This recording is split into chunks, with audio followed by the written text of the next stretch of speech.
Greetings world. We are anonymous. Over the last year, various initiatives have been taken by individuals and groups within the anonymous movement to bring attention to and stop the genocide currently underway in Myanmar. These efforts have been commenced under Operation Rohingya, and they are ongoing.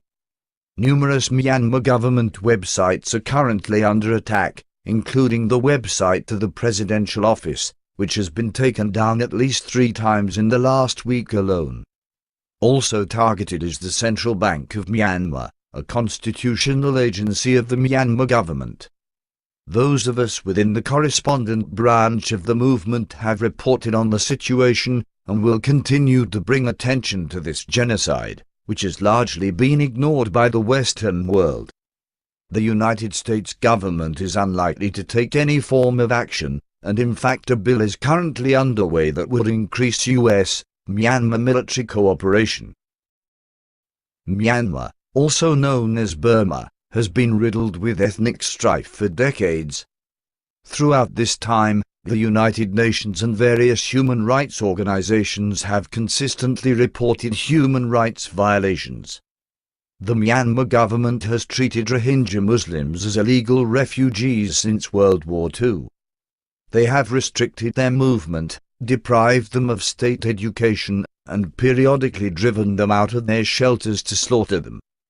There are currently more than 1 million Rohingya Muslims that have been concentrated to the northwest state of Rakhine, a mainly Buddhist region.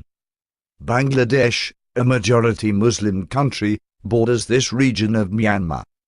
Neither country will grant the Rohingya Muslims citizenship, despite the fact their family roots in modern-day Rakhine can be traced back to the 8th century.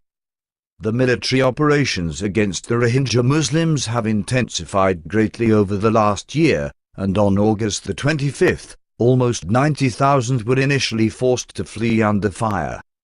That number has now climbed to 270,000.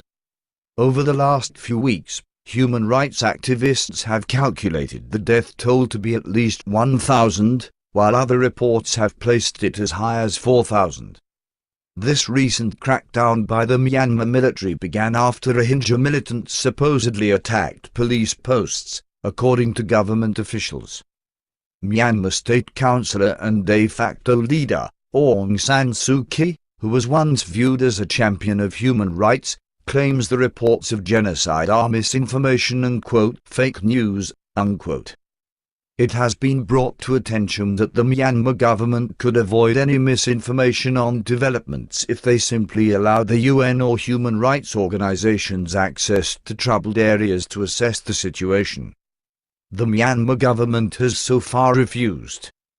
Suu Kyi insists her government is merely fighting to ensure that terrorism doesn't spread through Rakhine, even as reports are surfacing that Burma soldiers, with the help of local Buddhists, have been attempting to burn the bodies of Rohingya Muslims to destroy the evidence. Suu Kyi's global reputation is now tattered, however within Myanmar, where hatred for the Muslim minority abounds, she is being applauded. Due to the lack of cooperation on the Myanmar government's behalf, all evidence comes from the testimonies of Rohingya Muslims who have fled to Bangladesh. Their accounts of the situation transpiring places the Myanmar military in a much more brutal light, contradicting the government's official version of events. In fact, Cameron Hudson of the United States Holocaust Memorial Museum's Simon Scott Center for the Prevention of Genocide states, quote, government efforts to deny Rohingya citizenship rights, restrict their freedom of movement and the practice of their faith, and deny their basic human rights have all been identified as leading precursors to a genocide, unquote. Even before this recent crackdown, a Yale study had suggested the same. Rohingya Muslim refugees who made it to Bangladesh report horrific atrocities at the hands of the Myanmar military, as well as right-wing extremist Buddhists who viewed them as interlopers brought by British colonialists. Children are reportedly being beheaded, and villages are being burned alive. Video footage purporting to show the victim remains of this recent attack, provides further evidence that Rohingyas are being tortured before death. None of this comes as a surprise in light of the video evidence from previous attacks on the Rohingya Muslims over the years. Those of us who associate ourselves with the anonymous movement are committed to doing our part in aiding the Rohingya Muslims, but they need your help as well. Citizens of Western nations are being urged to write their MPs, senators, congressmen, and appropriate government officials to implore them to take action. There are various charities focused on the crisis that could use donations, including One Nation, an organization that has been working on the Bangladesh-Burma border since December of last year. Human Appeal, who needs donations for emergency aid. And UNHCR, who is pushing for emergency shelters and core relief items for those arriving to Bangladesh. For citizens who wish to take physical action, you can volunteer your time by contacting the International Federation of Red Cross and Crescent Societies. We also implore citizens to take to the streets and protest.